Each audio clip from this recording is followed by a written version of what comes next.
ஹே Kallis, இன்னைக்கு haunting ஆட்லினோட chapter 18 கதையை தான் நம்ம பார்க்க போறோம். யாரெல்லாம் சப்ஸ்கிரைப் பண்ணாம பார்த்துட்டு இருக்கீங்களோ மறக்காம சப்ஸ்கிரைப் பண்ணி உங்களுடைய லவ் அண்ட் சப்போர்ட்டை எனக்கு கொடுங்க. அண்ட் ப்ரீவியஸ் சாப்டர்ஸை யாரெல்லாம் பார்க்கலையோ டிஸ்கிரிப்ஷன்ல லிங்க் அட்டாச் பண்ணிருக்க, மறக்காம செக் பண்ணி பாருங்க. சரி வாங்க இப்போ சாப்டர் 18 கதைகள்லாம் போகலாம். சாப்டர் 18 தி மேனிபுலேட்டர். நம்ம ஆடிக்கு அன்னோன் மெசேஜ் வருது. அந்த அன்னோன் யாருன்ட்டு நம்மளுக்கு நல்லாவே தெரியும். You are so pretty when you sleep. நீ தூங்குறப்போ செம்ம அழகா இருக்க அப்படின்ட்டு ஒரு மெசேஜ் வருது. இந்த மெசேஜை படிக்கிறப்போ என்னோட ஹார்ட்டே ஸ்டாப் ஆன மாதிரி இருக்கு. என்னோட நைட் ஸ்டாண்ட் மேல ரோஸை பார்த்த அப்பவே எனக்கு தெரிஞ்சிச்சு இந்த ஸ்டாக்கர் என் வீட்டுக்குள்ள ஆல்ரெடி வந்திருக்கான்னு சொல்லிட்டு. ஆனா இப்போ இவ்வளோ தைரியமா கொஞ்சம் கூட வெக்கமே இல்லாம எனக்கு டெக்ஸ்ட் வேற பண்றோம். எவ்வளவு கொழுப்பு இருக்கும் எனக்கு அப்படின்ட்டு எனக்கு அவ்வளவு கோவம் வந்துச்சு. ஆனா ஒரு பக்கம் எம்பாரசிங்காவும் இருந்துச்சு. நான் பாட்டுக்கு நிம்மதியா என்னோட வீட்டுல நான் தூங்கிட்டு இருக்கேன்.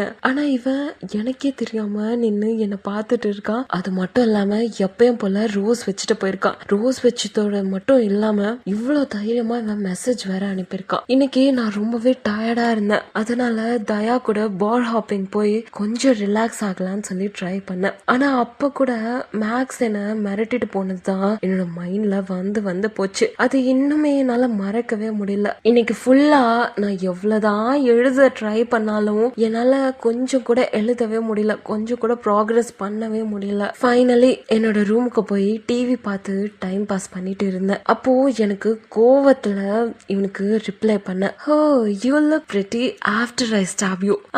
நீனுமே ரொம்ப அழகா இருப்ப உன்னை நான் கத்தியால குத்துனதுக்கு அப்புறமா அப்படின்னு நான் அவனுக்கு ரிப்ளை பண்ணேன். போலீஸ் கிட்ட கம்ப்ளைண்ட் பண்ண வேண்டியதுதான் அப்படின்னு என்னால முடிவு கூட எடுக்க முடியல. ஏன்னா மேக்ஸ் ஆல்ரெடி சஸ்பீஷியஸா இருக்கான். இன்னும் ப்ராப்ளம் அதிகமாயிடுமோ அப்படின்ற மாதிரி எனக்கு தோணுது. என் ஸ்டாக்கர் என்ன இந்த மாதிரி குடைச்சு கொடுத்துட்டு என்ன பயமுடுத்திட்டு தான் இருக்கா. ஆனா அவன் என்ன கொல்ல மாட்டான்ற மாதிரி எனக்கு ஒரு நம்பிக்கை இருக்கு. இது கொஞ்சம் முட்டாள்தானம் தான் ஒத்துக்கிறேன். ஆனா மேக்ஸ் கண்டிப்பா அவனுக்கு தெரிஞ்சதுன்னு வைங்களேன் என்னை போட்டு தள்ளிடுவான். அது மட்டும் எனக்கு நல்லாவே தெரியுது. இப்பெல்லாம் நான் யோசிச்சுட்டு இருக்கும் போதே இன்னொரு மெசேஜ் பாப்பப் ஆகுது. A gun wasn't enough for you. Interesting அப்படின்ட்டு. என்னோட கன் மட்டும் உனக்கு பத்தாதுன்னு நினைக்கிறேன். கேட்கவே இன்ட்ரெஸ்டிங்கா இருக்குல்ல அப்படின்ட்டு ஒரு மெசேஜ். இந்த மெசேஜ் படிச்சதுக்கு அப்புறமா அவன் மறுபடியும் என் வீட்டுக்குள்ள வந்திருக்கான்ட்டு தெளிவா தெரிஞ்சிருச்சு. என் கண்ணு அந்த க்ளோசெட் பக்கம் தான் போய் நின்னுச்சு. நானும் க்ளோசெட் பக்கம் போய் நின்னு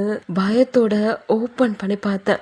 ஆனா அதுக்குள்ள யாருமே இல்ல. சே, என்னடா நான் பண்ணிட்டு இருக்கேன் அப்படின்ற மாதிரி என்கிட்ட நானே பேசிட்டு பெட் மேல போய் படுத்துட்டு போனை பார்த்துட்டு இருந்தேன். இவன் என்ன ஒரு மவுஸ் ட்ராப் மாதிரி பண்ணி வச்சிருக்கான். ஒரு பக்கம் எனக்கு டெம்ப்டேஷன் இருக்குதான் ஒத்துக்கிறேன். ஆனா இன்னொரு பக்கம் எனக்கு பயமும் கூடவே இருக்கு. அகைன் ஒரு மெசேஜ் வருது. I'll be seeing you tonight, little mouse. இன்னைக்கு நைட் உன்னை நான் பார்க்க வர்றேன் என்னோட லிட்டில் மவுஸ் அப்படின்ட்டு. அதை பார்த்த உடனே எனக்கு கோவம் தலைக்கு ஏறிடுச்சு. இதுக்கு ஒரு மாசான ரிப்ளை நான் கொடுக்குறேன். இதுக்கு கோவத்தோட நான் உனக்கு ரிப்ளை பண்ணேன். From outside my house and preferably in a cops and cough அப்படின்ட்டு நான் உனக்கு ரிப்ளை பண்ணேன்.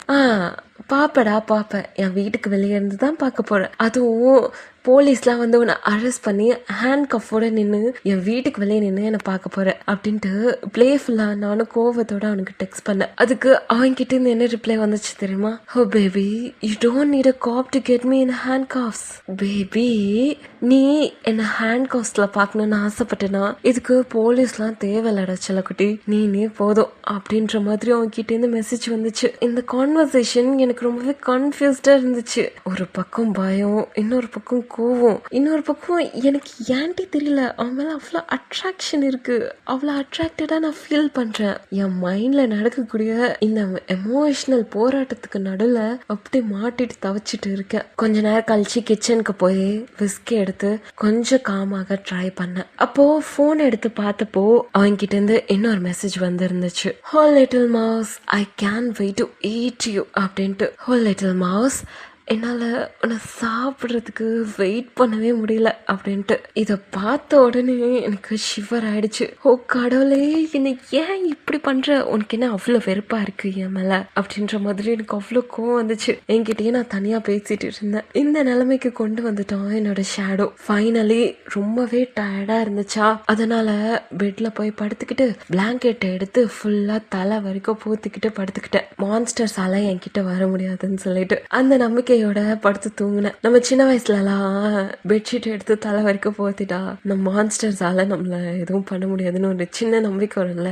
அந்த மாதிரி குழந்தைத்தனமா பண்ணிட்டு இருக்காவ. மைண்ட் கொஞ்சம் கூட காமாவே இல்ல. தாட்ஸ் எல்லாம் ரேண்டமான தாட்ஸ் எல்லாம் வந்து வந்து போகுது. ஆனா கொஞ்ச நேரத்துக்கு அப்புறமா ஒரு அன்ஈஸியான ஸ்லீப் மாதிரி இருக்கு. பிளாங்கெட் ரொம்பவே வார்மா இருக்கு. அப்படியே இப்படி அப்படியுமா திரும்பி படுத்துட்டு இருக்கா. ஆனாலும் எந்திரிக்கல. அந்த நடு ராத்திரியில ஒரு ஸ்ட்ரேஞ்சான ஃபீலிங் வருது. யாரோ ரஃபா என்னோட கை மேல டச் பண்ற மாதிரி. ட்ரீம்ல இருந்து அப்பதான் ரியாலிட்டிக்கே வர ஆரம்பிக்கிறேன். அப்போ சடனா ஒரு டைட்டான கிரிப். ஒரு கை இன்னொரு கை, ரெண்டு கையும் சேர்த்து யாரோ ஒருத்தவங்க டைட்டா பிடிக்கிற மாதிரி. அப்பதான் முழுசா தூக்கத்துல இருந்து எந்திரிச்சு பாக்குறேன். பொறுமையா என் பிளாங்கெட்ஸ் என்கிட்ட இருந்து ஸ்லோவா கீழே போகுது. அந்த சில்லுன்னு காத்து என் மேல வந்து படுது. என்னோட கண்கள் எல்லாம் வைட் ஆகுது. என் கால் கிட்ட ஏதோ ஒரு உருவம் நிக்குது. இத பார்த்த உடனே நான் பேனிக் ஆயிட்டேன். என்னோட ஹார்ட் ஃபாஸ்டா துடிக்க ஆரம்பிச்சிருச்சு. அட்ரினலின் ரஷ் அப்படி இருக்கு. இத பார்த்த உடனே நான் கத்த ட்ரை பண்றேன். ஆனா